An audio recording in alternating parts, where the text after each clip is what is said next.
নমস্কাৰ সকলোকে স্বাগতম জনাইছো চেনেলটোৰ আকৌ এটা নতুন ভিডিঅ'লৈ সো আজিৰ ভিডিঅ'টোত আমি 2025 চনৰ লাষ্ট মান্থ অৰ্থাৎ ডিসেম্বৰ মাহখনৰ যিখিনি ইম্পৰ্টেন্ট কাৰেন্ট এফেয়াৰ্স আছে তাৰ এমসিকিউ খিনি ডিসকাস কৰিম টোটাল 60 টা কোৱেশ্চন আছে ভিডিঅ'টোত আৰু শেষত আপোনালোকৰ বাবে এটা কোৱেশ্চন এৰি থোৱা আছে গতিকে ভিডিঅ'টো আপোনালোকে শেষলৈকে চাব বাকি 2026 চনৰ নৱবৰ্ষৰ শুভেচ্ছা সকলোকে জনালো আৰু ইয়াৰ লগতে আপোনালোকে যদি লাষ্ট 12 মান্থছ কাৰেন্ট এফেয়াৰ্সৰ কন্টেন্ট খিনি ল'ব বিচাৰে আমাৰ চেনেলটোৰ জানুৱাৰীৰ পৰা ডিসেম্বৰ মাহ 2025 চনলৈকে তো 2500ৰো অধিক এমসিকিউ অলৰেডি ইনক্লুড কৰা হৈছে এই বুকলেটখনত মান্থলি লগতে টপিক ওয়াইজ কাৰেন্ট এফেয়াৰ্স বিলাকো পাব সো সিম্পলি এই WhatsApp নম্বৰটোত WhatsApp কৰি আপোনালোকে ইয়াৰ PDF খন পাৰচেজ কৰিব পাৰে তো প্ৰথম প্ৰশ্নটো হৈছে recently who won a gold medal in long jump for Assam at the Asian youth para games 2025 Asian youth para games 2025 ত অসমৰ দীঘল জাপ প্ৰতিযোগিতাত কোনে সোণৰ পদক লাভ কৰে অৰ্থাৎ অসমৰ কোনগৰাকী খেলুৱৈয়ে এই দীঘল জাপ প্ৰতিযোগিতাত সোণৰ পদক লাভ কৰে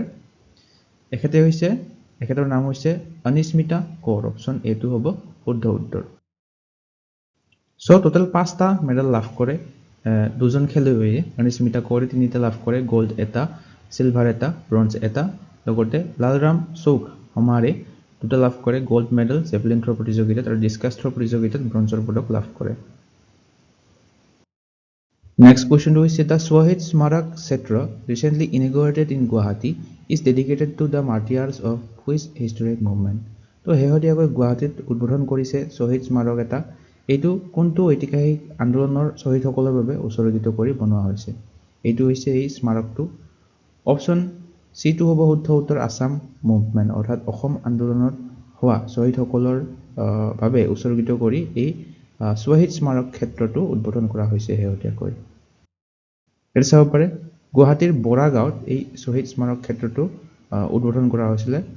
মুঠ 850 জন শহীদৰ অধিক সন্মান জনাই এই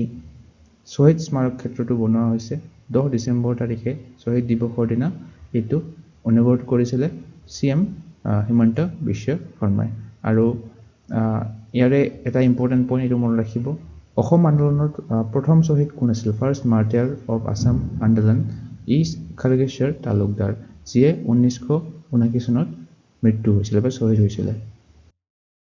Next question is recently central government has given 27 Navaratna status to the Numaligarh Refinery Limited of which state তো একেবাৰে সহজ প্ৰশ্ন হেহতিয়াকৈ কেন্দ্ৰীয় চৰকাৰে নুমলীগড় শোধনাগাৰ লিমিটেডক 27 সংখ্যক নৱৰত্ন মৰ্যাদা প্ৰদান কৰিছে তো এই নুমলীগড় শোধনাগাৰখন সকলে জানো আমাৰ অসমত আছে It is over Numaligarh Refinery Limited becomes 27th Navaratna CPSE. CPSE ৰ সম্পূৰ্ণৰূপে মনত ৰাখিব Central Public Sector Enterprises. Over Numaligarh Refinery Limited located in Assam, central government conferred 27th Navaratna status. তো এইটো মনত ৰাখিব কিমানতম নৱৰত্ন status প্ৰদান কৰিছে 27th. Next question টো হৈছে recently ACA Stadium inaugurated in Umrangso has a seating capacity of this. তো হেহতিয়াকৈ উমৰাংছুত এখন নতুন ACA আসাম ক্ৰিকেট এছ'চিয়েশ্যনৰ এটা নতুন এখন ষ্টেডিয়াম উদ্বোধন কৰা হৈছে আসন ক্ষমতা আমাৰ কৰিছে সিট কেপাসিটি হৈছে 15000 বৰ্তমানলৈকে ইয়াতে চাব পাৰে হেহতিয়াকৈ এই ডিমা হাছাও জিলাখনৰ উমৰাংছু ঠাইখনত এখন নতুন ACA ক্ৰিকেট ষ্টেডিয়াম ইনগৰেট কৰা হৈছিল ইনগৰেট কৰিছিল সিএম হিমন্ত বিশ্ব শৰ্মাই সিটিং কেপাসিটি হৈছে 15000 বৰ্তমানলৈকে আৰু এই ডিমা হাছাও জিলাখনৰ উমৰাংছু ঠাইখনক এখন স্পৰ্ট হাব হিচাপে গঢ় দিয়াৰ এইম কৰিছে অসম চৰকাৰে আৰু ইয়াৰ লগতে এখন ফুটবল ষ্টেডিয়াম লগতে এথলেটিক ইনফ্ৰাষ্ট্ৰাকচাৰৰ এটা গঢ়ি তোলাৰ এইম কৰিছে Next question is the Nelly massacre was recently in news in which year did the Nelly massacre occur এহতিয়াকৈ Nellie হত্যাকাণ্ড 72 শিৰোনামত আছিল এই নেলি হত্যাকাণ্ডটো কোন বছৰত সংঘটিত হৈছিল ইয়াৰে অপচন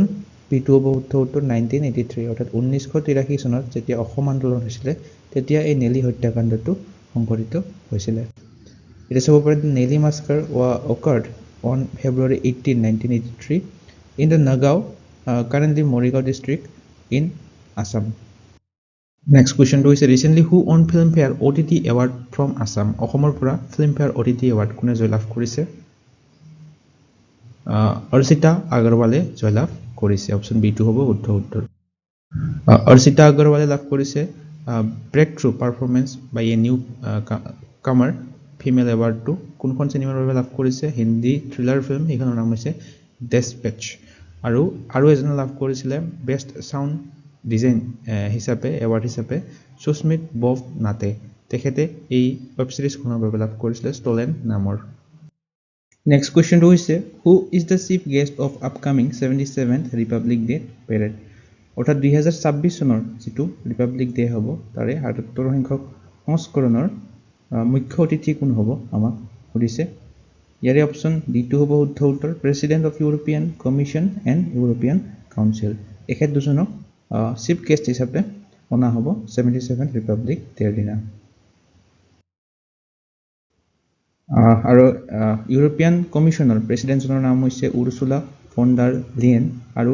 এণ্টনিঅ কোষ্টা হৈছে ইউৰোপিয়ান কাউন্সিলৰ প্ৰেছিডেণ্ট এখেত দুজন হৈছে chief guest of 77th Republic day 2026 আৰু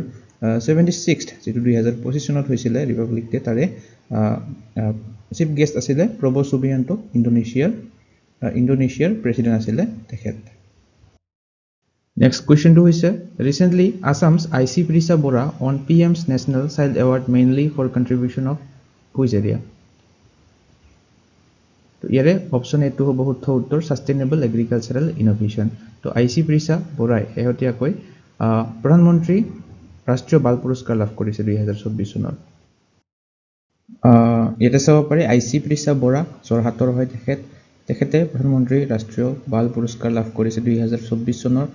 for her outstanding contribution in innovation science and technology আৰু ইয়ে কাক সহায় কৰিব খেতিয়কবিলাকক সহায় কৰিব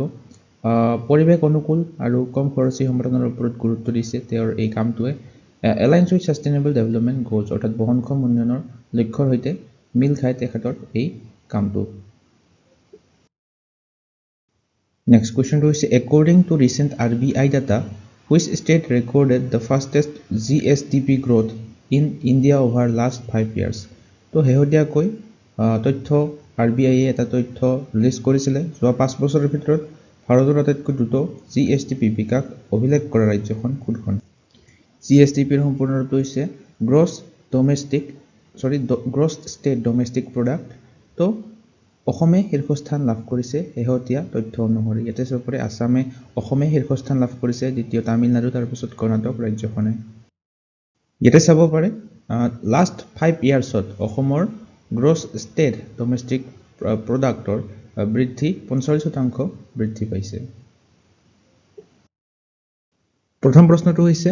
recently which university conferred an honorary D.Litt degree পোষ্টhumously অন জুবিন গাৰ্গ শেহতীয়াকৈ কোনখন বিশ্ববিদ্যালয়ে জুবিন গাৰ্গক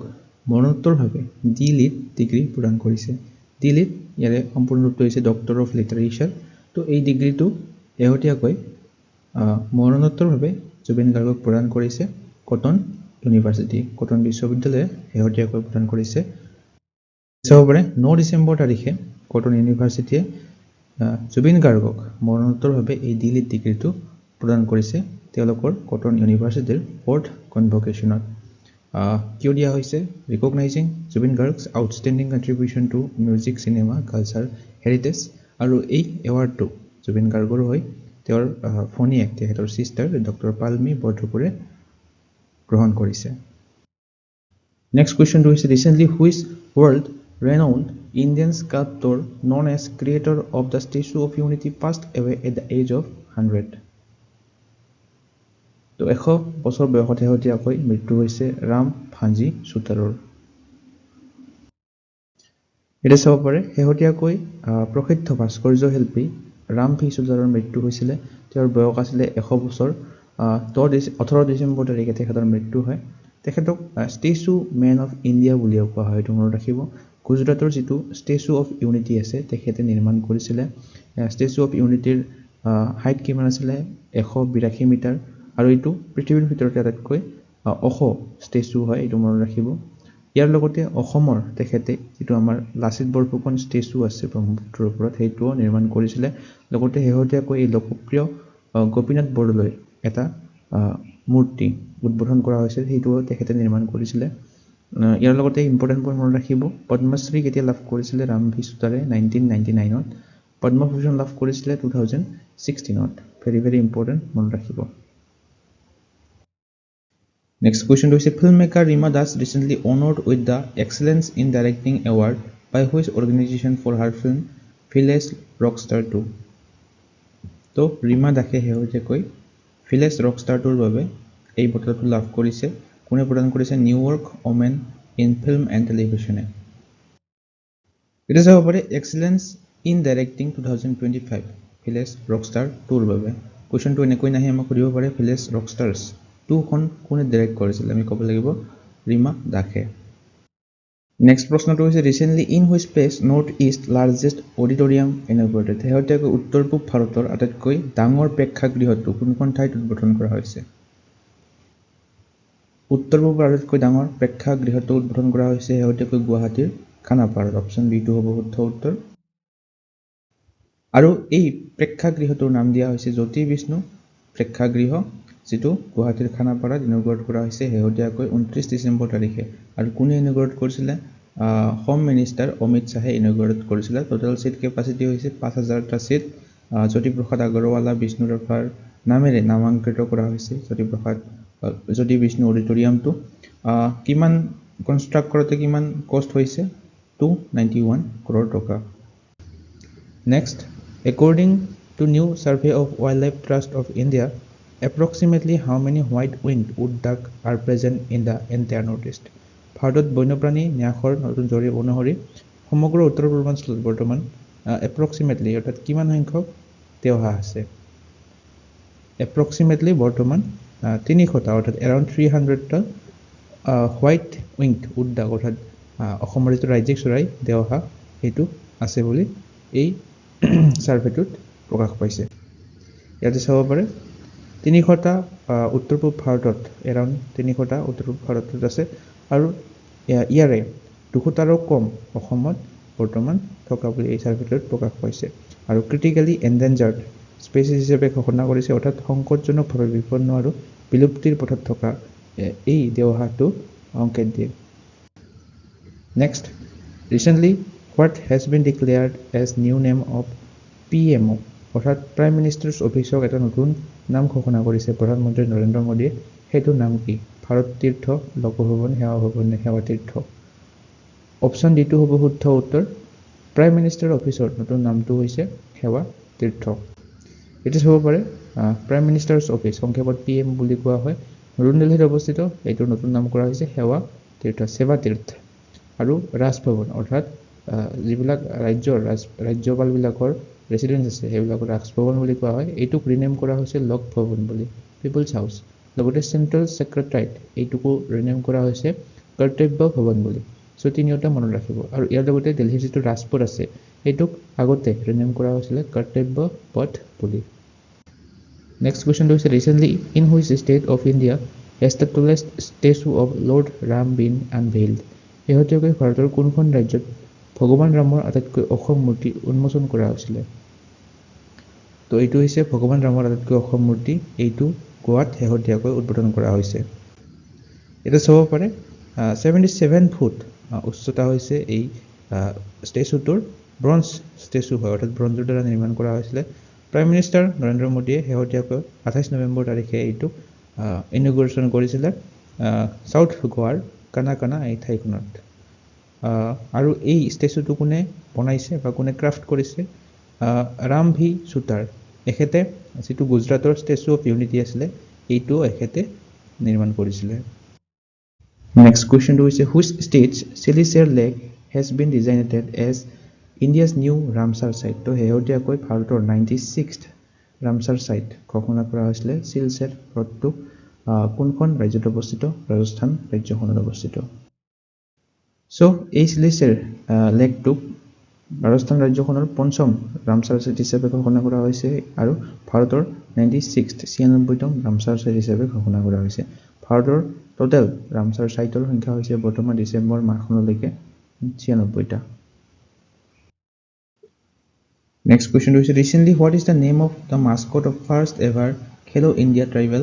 গেমছ KITG তো এই টুৰ্ণামেণ্টটোৰ নাম কি আছিল recently what is the name of the Mascot of first ever খেলো ইণ্ডিয়া ট্ৰাইবেল গেমছ KITG তো খেলো ইণ্ডিয়া ট্ৰাইবেল গেমছ মাস্কট অৰ্থাৎ অসমীয়াত শুভংকৰ বুলি কোৱা হয় এইটোৰ নাম হৈছে মোৰ বীৰ অপশ্যন এটো হ'ব শুদ্ধ উত্তৰ এইটো চাব পাৰে 23 ডিচেম্বৰ তাৰিখে আনভেইল কৰা হয় মাস্কট আৰু অফিচিয়েল লগোটো এই খেলো ইণ্ডিয়া ট্ৰাইবেল গেমছৰ ক'ত অনুষ্ঠিত হ'ব ছত্তীশগড়ত অনুষ্ঠিত হ'ব নেক্সট কুৱেশ্যনটো হৈছে consider the following statements regarding Ponduru khadi তো পণ্ডুৰু খাদীটোক শেহতীয়াকৈ GI টেগ প্ৰদান কৰা হৈছে তো তিনিটা ষ্টেটমেণ্ট দিয়া আছে আমাক associated with Srikakulam district Andhra Pradesh এইটো শুদ্ধ হয় অন্ধ্ৰপ্ৰদেশৰ হয় এইটো খাদীটো হেণ্ড স্পুন আৰু হেণ্ড ওভেন কটন ফেব্ৰিক হয় এইটো হাতেৰে কাটি লোৱা আৰু হাতেৰে বোৱা কপাহী কাপোৰ হয় নমিনেটেড আণ্ডাৰ ODOP স্কিম ODOPৰ সম্পূৰ্ণ কৰিছে one district one product scheme এইটোৰ আণ্ডাৰত এইটো নমিনেট কৰা হৈছে তো অপশ্যন D2 হ'ব শুদ্ধ উত্তৰ 1 2 3 তিনিটা ষ্টেটমেণ্টে শুদ্ধ ইয়াৰ ইম্পৰ্টেণ্ট পইণ্টখিনি আপোনালোকে চাই ল'ব পাৰে GI টেগ লাভ কৰিছে শেহতীয়াকৈ পণ্ডুৰু খাদীটো অন্ধ্ৰপ্ৰদেশৰ হয় নেক্সট কুৱেশ্যনটো হৈছে which airport reclaim the title of best airport 2025 শ্ৰেষ্ঠ বিমানবন্দৰৰ খিতাপ কোনে লাভ কৰিছে পুনৰ 2025 চনত ছিংগাপুৰ বিমানবন্দৰটোৱে লাভ কৰিছে ছিংগাপুৰ চাংগি এয়াৰপৰ্ট নেক্সট কুৱেশ্যনটো হৈছে recently which city became the most popular city in the world শেহতীয়াকৈ কোনখন চহৰ বিশ্বৰ আটাইতকৈ জনবহুল চহৰত পৰিণত হৈছে অপশ্যন D2 হ'ব শুদ্ধ উত্তৰ জাকাৰ্টা এই চহৰখন বিশ্বৰ আটাইতকৈ জনবহুল চহৰত পৰিগণিত হৈছে সো ইয়াতে চাব পাৰে শেহতীয়াকৈ 2025 চনৰ UN ৰিপৰ্ট অনুসৰি ইণ্ডোনেছিয়াৰ এই জাকাৰ্টা চহৰখনে ৱৰ্ল্ড মোষ্ট পপুলাৰ চিটি হিচাপে পৰিগণিত হৈছে ছেকেণ্ড স্থানত আছে ঢাকা বাংলাদেশৰ ঢাকা টকিঅ' জাপান আৰু নিউ দিল্লী ফৰ্থ স্থানত আছে নেক্সট কুৱেশ্যনটো হৈছে what is the name of India's first indigenous multi utility unmanned ground vehicle UGV for the Indian army ভাৰতৰ প্ৰথমটো থলুৱা মানৱবিহীন যান এইখন হৈছে ছাপাৰ স্কাউট 2.0 এইখন হৈছে সেই বাহনখন চাব পাৰে India's first indigenous multi utility unmanned ground vehicle next কুৱেশ্যনটো হৈছে recently Indian army's first community radio' station was launched in which Indian state ভাৰতীয় সেনাৰ প্ৰথমটো কমিউনিটি ৰেডিঅ' ষ্টেচন ভাৰতৰ কোনখন ৰাজ্যত মুকলি কৰা হৈছে অৰুণাচল প্ৰদেশ অপশ্যন B2 হ'ব কাৰেক্ট এনসাৰ ইয়াতে চাব পাৰে এই ফাৰ্ষ্ট কমিউনিটি ৰেডিঅ' ষ্টেচনটোৰ নাম হৈছে ৰেডিঅ' দিৰাং 88.4 FM এইটো শেহতীয়াকৈ অৰুণাচল প্ৰদেশত ইনগ্ৰেট কৰা হৈছে নেক্সট কুৱেশ্যনটো হৈছে which country became first to ban teens from under 16 social media তো 16 বছৰৰ তলৰ কিশোৰীৰ বাবে ছ'চিয়েল মিডিয়া নিষিদ্ধ কৰিছে অষ্ট্ৰেলিয়া দেশখনে নেক্সট কুৱেশ্যনটো হৈছে what is the new name of MNREGA scheme তো মনৰেগা আঁচনিটোক নতুন নাম দিয়া হৈছে শেহতীয়াকৈ সেইটোৰ নাম হৈছে অপশ্যন এটো হ'ব উত্তৰ VBG ৰামজি এইটো হৈছে নতুন নাম এই মনৰেগা স্কিমটোৰ ইম্পৰ্টেণ্ট হয় স্কিমটো মনত ৰাখিব ইয়াৰে ইম্পৰ্টেণ্ট পইণ্টখিনি যদি আমি চাওঁ এই মনৰেগা ফুল ফৰ্মটো হৈছে ইয়াৰে Mahatma Gandhi national rural employment guarantee act তো এইটোক ৰিনেম কৰা হৈছিলে এই VBG ৰামজি ইয়াৰে সম্পূৰ্ণ ৰূপটো হৈছে Viksit Bharat guarantee for Rozgar and Ajeevika mission very very important হয় স্কিমবিলাক মনত ৰাখিব VBG ৰামজি নেক্সট কুৱেশ্যনটো হৈছে Nagaland is celebrating which statehood day on 1 December তো শেহতীয়াকৈ নাগালেণ্ডে 1 ডিচেম্বৰ তাৰিখে ৰাজ্যখনৰ প্ৰতিষ্ঠা দিৱস উদযাপন কৰিছিলে এইটো কিমান সংখ্যক সংস্কৰণৰ প্ৰতিষ্ঠা দিৱস আছিলে নাগালেণ্ডৰ অপশ্যন B2 হ'ব শুদ্ধ উত্তৰ 63rd 63 সংখ্যক সংস্কৰণ আছিলে নাগালেণ্ডৰ ষ্টেটহুড ডেৰ নাগালেণ্ড কিমান চনত ৰাজ্যৰ মৰ্যাদা লাভ কৰিছিলে 1963 ঠিক আছে 1963 1 ডিচেম্বৰ তাৰিখে নেক্সট কুৱেশ্যনটো হৈছে recently which cricketer that scored Assam's first ever run in Ranji trophy and passed away at the age of 98 in December 2025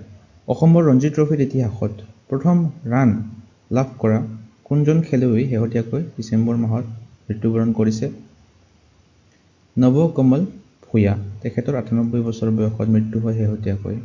1948 চনত ৰঞ্জি ট্ৰফি খেলত তেখেতে অসমৰ বাবে প্ৰথমবাৰ ৰান কৰিছিলে নেক্সট কুৱেশ্যন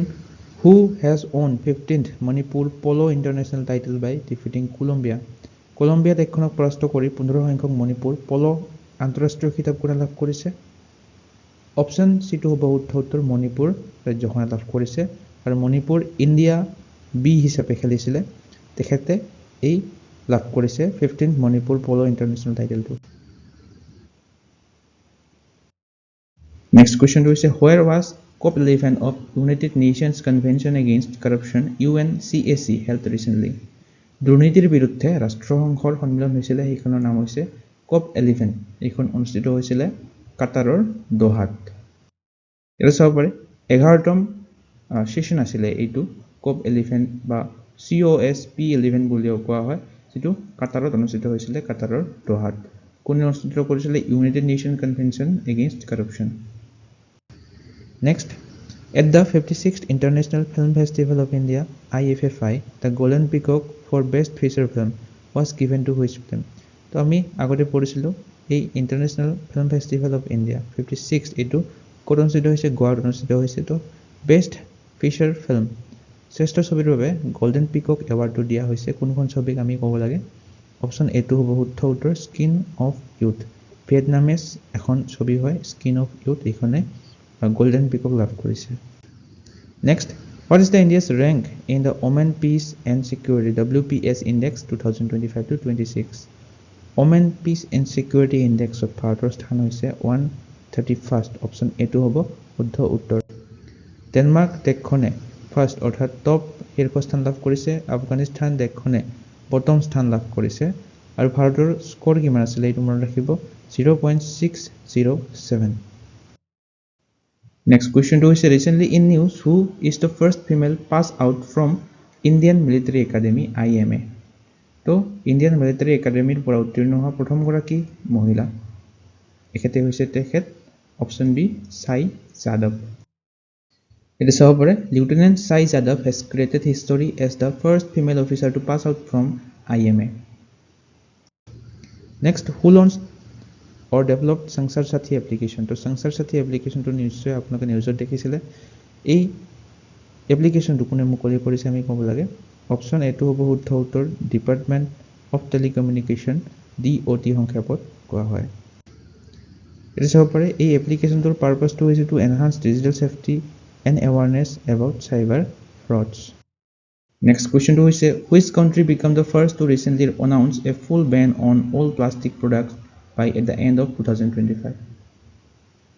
তো সম্পূৰ্ণ নিষেধাজ্ঞা আৰোপ কৰিছে সকলো প্লাষ্টিক সামগ্ৰীৰ ওপৰত এইখন দেশ হৈছে কানাডা দেশখন Next question to is what is the rank of India in the Asia Power Index 2025 Asia শক্তি সূচক 2025 ত ভাৰতৰ স্থান কিমান ইয়াৰে অপশ্যন চিটো হ'ব উত্তৰ থাৰ্ড এছিয়া পাৱাৰ ইনডেক্স 2025 ভাৰতৰ স্থান হৈছে তৃতীয় ফাৰ্স্ট হৈছে ইউনাইটেড ষ্টেট সেকেন্ড হৈছে চাইনা তৃতীয় হৈছে আমাৰ ভাৰত নেক্সট কোৱেশ্চন হৈছে recently which government ride hailing app has the central government announced to launch in 2025 to end monopoly of private job cab companies অৰ্থাৎ যিবিলাক ব্যক্তিগত কেব কোম্পানীসমূহ আছে এইবিলাকৰ একচেটিয়া অধিকাৰ অন্তপেলাবলৈ কেন্দ্ৰীয় চৰকাৰে এটা ৰাইড হেণ্ডলিং এপ মুকলি কৰিছে এইটোৰ নাম হৈছে option B Bharat taxi Next question to is India has started the Sagar Bandhu operation to help which country ভাৰতে কোনখন দেশক সহায় কৰিবলৈ সাগৰ বন্ধু অভিযান আৰম্ভ কৰিছিলে অপশ্যন এটো হ'ব শুদ্ধ উত্তৰ শ্ৰীলংকা দেশখনক সহায় কৰিবলৈ সাগৰ বন্ধু অভিযান আৰম্ভ কৰিছিলে তো শ্ৰীলংকা দেশখনৰ এখন এটা সাইক্লোন আহিছিলে ডিটুৱা নামৰ নিশ্চয় নিউজত সকলোৱে দেখিছে এই সাইক্লোনটোৰ দ্বাৰা যিবিলাক ক্ষতি হৈছিলে ডেভাস্টেশন হৈছিলে এইবিলাকক সহায় কৰিবলৈ ভাৰতে সাগৰ বন্ধু নামৰ এটা অপাৰেচন চলাইছিলে Next question to is which military logistic agreement between India and Russia has been approved by Russian parliament হেহতেকৈ Bharat আৰু ৰাছিয়াৰ মাজত হোৱা কোনখন সামৰিক লজিষ্টিক চুক্তি ৰাছিয়াৰ সংসদে অনুমোদন জনাইছে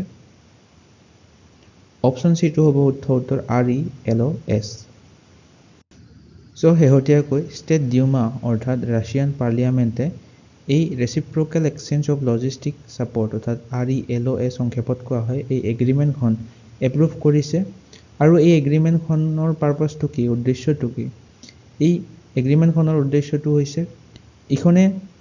আনখন দেশৰ যিবিলাক মিলিটাৰী ফেচিলিটিজ আছে ইণ্ডিয়া আৰু ৰাছিয়াৰ তো এখন দেশে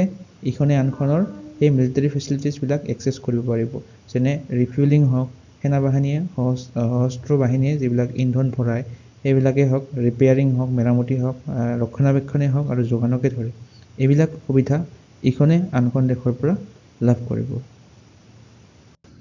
নেক্সট এইটো এটা important question world AIDS day celebrated every year প্ৰতি বছৰে কেতিয়া এইডছ দিৱস পালন কৰা হয় নিশ্চয় সকলোৱে জানে অপশ্যন চিটো হ'ব শুদ্ধ উত্তৰ 1 ডিচেম্বৰ 1 ডিচেম্বৰ তাৰিখে এইডছ দিৱস পালন কৰা হয়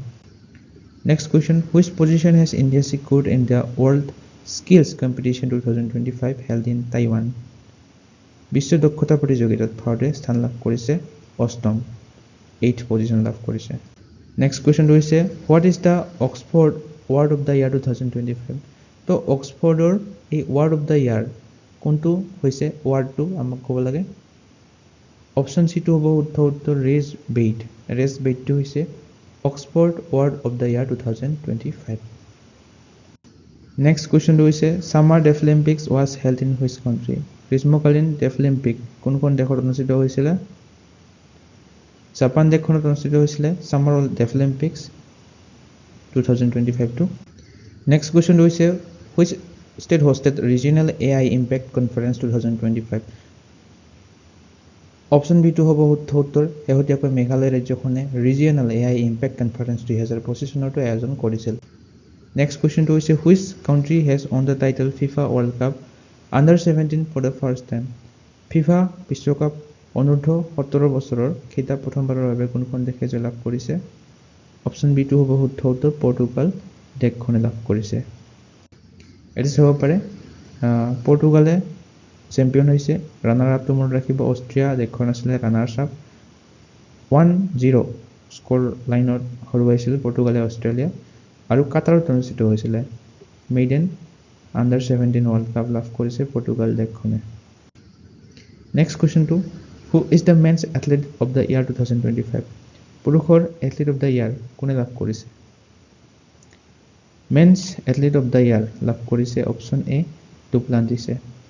এটি চাব পাৰে আৰমান ডুপ্লাণ্টিছ হৈছে তেখেতৰ ফুল নেম ছুইডেনৰ খেলুৱৈ হয় তেখেতে এথলেট অফ দ্য ইয়াৰ মেন্সৰ এইটো লাভ কৰিছে ওমেন্সৰ ক্ষেত্ৰত ছিডনী মেকলাগলিন লেভৰণে লাভ কৰিছে আমেৰিকাৰ খেলুৱৈ হয় তেখেতে ওমেন্সৰ কেটেগৰী লাভ কৰিছে ৱৰ্ল্ড এথলেটিক এৱাৰ্ডছ নেক্সট কুৱেশ্যনটো হৈছে who has been given additional charge as director general of the BSF border security ফ'ৰ্চৰ সঞ্চালক প্ৰধানৰ অতিৰিক্ত দায়িত্ব কাক দিয়া হৈছে শেহতীয়াকৈ এখেতক দিয়া হৈছে এখেত হৈছে অপশ্যন বি প্ৰবীণ কুমাৰ বৰ্তমান ITBPৰ DG হয় ITBPৰ সম্পূৰ্ণ ৰূপটো হৈছে ইণ্ডো টিবেটিয়ান বৰ্ডাৰ পুলিচ তো এখেতকে BSFৰ অতিৰিক্ত সঞ্চালক প্ৰধান হিচাপে দায়িত্ব দিয়া হৈছে নেক্সট কুৱেশ্যনটো হৈছে which university top medal tally of Khelo India university games 2025 Khelo India বিশ্ববিদ্যালয় গেমছ 2025 চনৰ শীৰ্ষস্থান কোনে লাভ কৰিছে অপশ্যন ডিটো হ'ব শুদ্ধ উত্তৰ চণ্ডীগড় বিশ্ববিদ্যালয়ে শেহতীয়াকৈ খেলো ইণ্ডিয়া বিশ্ববিদ্যালয় গেমছত শীৰ্ষস্থান দখল এতিয়া চাব পাৰে এই খেলো ইণ্ডিয়া ইউনিভাৰ্চিটি গেমছটো ক'ত অনুষ্ঠিত হৈছিলে ৰাজস্থান ৰাজ্যখনত অনুষ্ঠিত হৈছিলে চণ্ডীগড় ইউনিভাৰ্চিটিখনে শীৰ্ষস্থান লাভ কৰিছে টোটেল 67টা মেডেল লাভ কৰিছে তাৰে 42টা গোল্ড মেডেল 14টা চিলভাৰ মেডেল 11টা ব্ৰঞ্জৰ মেডেল ইয়াৰ লগতে লাভলি প্ৰফেচনেল ইউনিভাৰ্চিটি এখেতে ছেকেণ্ড প্লেচ লাভ কৰিছে এই ইউনিভাৰ্চিটিখনে টোটেল 78টা মেডেল লাভ কৰিছিলে কিন্তু গোল্ড কেৱল 32টা লাভ কৰিছিলে সো 67 অৰ্থাৎ 42 গোল্ড মেডেল যিয়ে বেছি লাভ কৰে এইখন ইউনিভাৰ্চিটিক শীৰ্ষ বুলি ধৰা হয় গতিকে চণ্ডীগড় ইউনিভাৰ্চিটিখন শীৰ্ষস্থান দখল কৰিছে নেক্সট কুৱেশ্যনটো হৈছে who became India's first blind active duty army officer to receive national award for person of disabilities 2025 important question ভাৰতৰ প্ৰথমগৰাকী দিব্যাংগ ব্যক্তি যিয়ে ৰাষ্ট্ৰীয় বঁটা 2025 লাভ কৰিছে ভাৰতৰ প্ৰথমজন অন্ধ সক্ৰিয় সেনা বিষয়া হিচাপে অপশ্যন এটো হ'ব শুদ্ধ উত্তৰ লেফটেনেণ্ট কৰ্নেল চি দ্বাৰা কেশ এখেতে হৈছে তেখেতে চাব পাৰে India's first blind active duty army officer হয় তেখেতে এই নেশ্যনেল এৱাৰ্ডটো লাভ কৰিছে for person of disabilities 2025 next কুৱেশ্যনটো হৈছে what was the theme of human rights day 2025 শেহতীয়াকৈ মানৱ অধিকাৰ দিৱস পালন কৰা হৈছে 2025 চনত 10 ডিচেম্বৰত পালন কৰা হয় প্ৰতি বছৰে, এইটো মনত ৰাখিব। হিউমেন ৰাইটছ ডে, এই বছৰৰ থিমটো আছিলে option C human rights our everyday essentials. Next কুৱেশ্যনটো হৈছে international anti corruption day is observed on every year which date. আমি ক'ব লাগে কোন তাৰিখে পালন কৰা হয়। 9 ডিচেম্বৰত এণ্টি কাৰাপশ্যন ডে পালন কৰা হয়, আন্তঃৰাষ্ট্ৰীয় দুৰ্নীতি বিৰোধী দিৱস পালন কৰা হয়। এই বছৰৰ থিমটো মনত ৰাখিব uniting with youth against corruption shaping tomorrow's integrity. Next কুৱেশ্যনটো হৈছে which Indian festival has been added to UNESCO intangible heritage list. ইউনেস্কোৰ অস্পৃশ্য ঐতিহ্য তালিকাত কোনটো ভাৰতীয় উৎসৱ যোগ কৰা হৈছে শেহতীয়াকৈ? অপশ্যন চিটো হ'ব শুদ্ধ উত্তৰ, দীপাৱলীক শেহতীয়াকৈ এড কৰা হৈছে ইউনেস্কো ইনটেঞ্জিবল হেৰিটেজ লিষ্টত। এইটো চাব পাৰে কেনিয়াৰ নেইৰোবিত অনুষ্ঠিত হৈছিলে এই কনফাৰেন্সটো 8 ডিচেম্বৰৰ পৰা 12 ডিচেম্বৰ তাৰিখলৈকে। এই বছৰৰ থিমটো আছিলে advancing sustainable solution for a resilient planet. Question হৈছে what is the name of the initiative that is proposed by department of post to create a digital addressing system in India. তো ভাৰতত এক ডিজিটেল ঠিকনা ব্যৱস্থা সৃষ্টিৰ বাবে ডাক বিভাগে শেহতীয়াকৈ এটা পদক্ষেপ লৈছে। সেই পদক্ষেপটোৰ নাম কি? অপশ্যন বিটো হ'ব শুদ্ধ উত্তৰ, ধ্ৰুৱাটো হৈছে এই ইনিচিয়েটিভটোৰ নাম, যিটো ডিপাৰ্টমেণ্ট অফ পোষ্টে শেহতীয়াকৈ লৈছে। আৰু এই ধ্ৰুৱা ইনিচিয়েটিভটোৰ সম্পূৰ্ণ ৰূপটো হৈছে digital hub for reference and unique virtual address. তো সম্পূৰ্ণ ৰূপটো আপোনালোকে মনত ৰাখিব, ইম্পৰ্টেণ্ট হ'ব আগন্তুক এক্সামসমূহত। ডিপাৰ্টমেণ্ট অফ পোষ্ট অৰ্থাৎ ডাক বিভাগে এই ইনিচিয়েটিভটো লৈছে আণ্ডাৰ পোষ্ট অফিচ এক্ট 2023। আৰু এই ধ্ৰুৱা এই ইনিচিয়েটিভটোৰ এইমটো কি, লক্ষ্যটো কি? এইটোৱে এটা প্ৰামাণিক আন্তঃকাৰ্যকাৰী আৰু জিঅ' কোড ঠিকনা অৰ্থাৎ যিটো আছে জিঅ' কোডেড এড্ৰেছ ছিষ্টেম, ইয়াৰ সৈতে এটা দেশব্যাপী ডিজিটেল ৰাজহুৱা আন্তঃগাঁথনি সৃষ্টিৰ লক্ষ্য কৰিছে।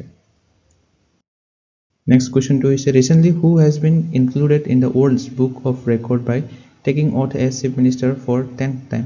10 বাৰৰ বাবে মুখ্যমন্ত্ৰী হিচাপে শপত গ্ৰহণ কৰি বিশ্ব অভিলেখৰ কিতাপত অন্তৰ্ভুক্ত হৈছে। তো সকলোৱে জানো বিহাৰৰ চিফ মিনিষ্টাৰ নীতিশ কুমাৰে, অপশ্যন বিটো হ'ব শুদ্ধ উত্তৰ, বিশ্ব অভিলেখ কিতাপত স্থান লাভ কৰিবলৈ সক্ষম হৈছে 10 বাৰৰ বাবে বিহাৰৰ মুখ্যমন্ত্ৰী হিচাপে শপত গ্ৰহণ কৰি। এটা চাব পাৰে Bihar CM Nitish Kumar recorded his name in the world book of records by taking oath for 10th time, 10 বাৰৰ বাবে। আৰু তেখেতে প্ৰথম ভাৰতীয় মুখ্যমন্ত্ৰী যিয়ে 10 বাৰৰ বাবে শপত গ্ৰহণ কৰিছে। ৱৰ্ল্ড বুক অফ ৰেকৰ্ডছৰ হেডকোৱাৰ্টাৰ আছে লণ্ডনত। For his stable governance, public service, democratic significance of leading a state for 10th term. Next কুৱেশ্যনটো হৈছে recently how many medals did India win in ISSF international shooting sport federation world cup final 2025। Important question হয়। ISSF world cup ফাইনেলত ভাৰতে total 6টা medal লাভ কৰিছে। এইটো চাব পাৰে কাটাৰত অনুষ্ঠিত হৈছিলে, 6টা মেডেল ভাৰতে লাভ কৰিছে। ইয়াৰ ভিতৰত 6জনৰ ভিতৰত সুৰুচি সিং গ'ল্ড মেডেল লাভ কৰিছিলে, সিমৰনপ্ৰীত কৌৰে গ'ল্ড মেডেল লাভ কৰিছিলে, ছানিয়ামে চিলভাৰ মেডেল লাভ কৰিছে, ঐশ্বৰী প্ৰতাপ সিং টোমাৰে চিলভাৰ মেডেল লাভ কৰিছে, অনিশ ভানুৱালাই চিলভাৰ মেডেল লাভ কৰিছে আৰু সম্ৰাট ৰাণাই এটা ব্ৰঞ্জৰ পদক লাভ কৰিছে। নেক্সট কুৱেশ্যনটো হৈছে which country recently won under nineteen Asia cup 2025। তো ক্ৰিকেটৰ 19 বছৰ অনুৰ্ধৰ এছিয়া কাপ 2025 জয় কৰিছে পাকিস্তান দলটোৱে আৰু ভাৰত আছিলে ৰানাৰ্ছ আপ। নেক্সট কুৱেশ্যনটো হৈছে recently which team claimed its maiden squash world cup. প্ৰথমটো স্কোৱাছ বিশ্বকাপ জয় কৰিছে কোন দলে? ছবিত দেখি নিশ্চয় চিনি পাইছে, আমাৰ ভাৰতে জয়লাভ কৰিছে স্কোৱাছ বিশ্বকাপ। চাব পাৰে হংকঙক পৰাস্ত কৰি ভাৰতে ফাইনেলত জয়লাভ কৰিছে, 3-0 গলত জয়লাভ কৰিছে। নেক্সট কুৱেশ্যনটো হৈছে recently the world's highest war memorial opened. যুদ্ধ স্মাৰক, বিশ্বৰ সৰ্বোচ্চ যুদ্ধ স্মাৰক ক'ত মুকলি কৰা হৈছে শেহতীয়াকৈ? অপশ্যন বি হ'ব শুদ্ধ উত্তৰ, লেহত। ৱাৰ মেমৰিয়েলটোৰ নাম হৈছে গালৱান ৱাৰ মেমৰিয়েল। এইটো ইনগ্ৰেট কৰিছিলে ডিফেন্স মিনিষ্টাৰ ৰাজনাথ সিঙে 7 ডিচেম্বৰ তাৰিখে। ভূপৃষ্ঠৰ পৰা এপ্ৰক্সিমেটলি 14,500 ফিট ওপৰত আছে এই ৱাৰ মেমৰিয়েলটো। নেক্সট কুৱেশ্যনটো হৈছে recently who was declared the Times athlete of the year 2025। তো টাইমছ মেগাজিনছৰ এথলিট অফ দ্য ইয়াৰ 2025 বঁটা লাভ কৰিছে এখেতৰ নাম হৈছে এজা উইলছন। অপশ্যন চিটো হ'ব শুদ্ধ উত্তৰ। Which medal did India win in Sultan আলজান শ্বাহ কাপ তো সুলতান আলজান শ্বাহ কাপ এটা হকী টুৰ্ণামেণ্ট হয় এইটোত ভাৰতে কি পদক লাভ কৰিছিলে শেহতীয়াকৈ অপশ্যন বিটো হ'ব শুদ্ধ উত্তৰ ৰূপৰ পদক লাভ কৰিছিলে চিলভাৰ মেডেল লাভ কৰিছিলে So, last প্ৰশ্নটো হৈছে who won gold medal in FIH Junior Men's Hockey World Cup 2025 তো শেহতীয়াকৈ জুনিয়ৰ পুৰুষৰ শাখাত হকী বিশ্বকাপ 2025 কোনে লাভ কৰে কোনে চেম্পিয়ন হৈছে অৰ্থাৎ সোণৰ পদক কোনটো দলে লাভ কৰে এই চাৰিটা অপচন আছে আপোনালোকে ইয়াৰে কোনটো শুদ্ধ হয় কমেন্ট কৰি জনাব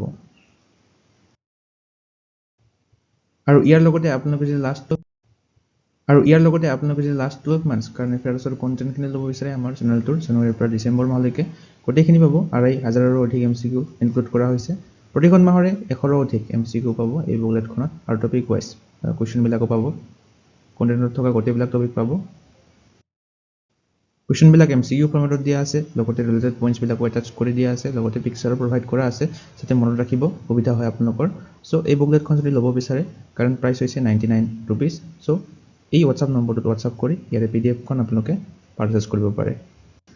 বাকি আজিৰ ভিডিঅ'টো চাই আপোনালোকে কেনে পালে কমেন্ট সেকশনত জনাবলৈ নাপাহৰিব লাইক এটা কৰিব শ্বেয়াৰ এটা কৰিব লগতে এসেনশিয়েল ষ্টাডিজ চেনেলটো সাবস্ক্ৰাইব কৰি ল'ব এনে ধৰণৰ কন্টেন্ট আগলৈ পাই থাকিবৰ বাবে আজিলৈ মানে ধন্যবাদ